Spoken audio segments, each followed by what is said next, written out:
Wonderboy ng Pilipinas na si Carl James Martin nasa Estados Unidos na at kasalukuyan nagsisimula sa kanyang pag-iensayo. Ibinahagi ni Martin sa kanyang FB post na nagsisimula na siya sa kanyang first day training sa Knuckleheads Gym ni Mr. Sean Gibbons. Sa ngayon, isa si Carl James Martin sa mga Pinoy boxer na pasok sa top 5 sa dalawang titulong hawak ni Naoya Inoue na IBF at WBO Super Bantamweight title. May magandang ring record din itong batang prospect natin na 28 wins, 18 knockouts at walang talo.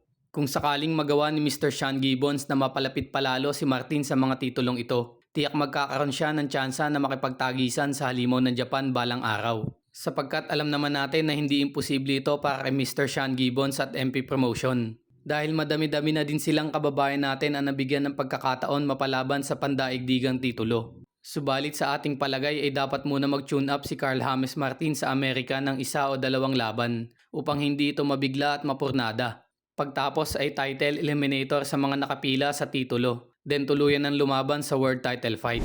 Sa kabilang banda mga kaboxing, dating tumalo at umagaw ng titulo ni Melvin Jerusalem na si Oscar Collazo, magbabalik aksyon sa June 7. Dedepensahan ni Puerto Rican champ Oscar Collazo sa ikatlong pagkakataon ang kanyang WBO World Minimum Weight title kontra kay Geraldo Zapata ng bansang Nicaragua.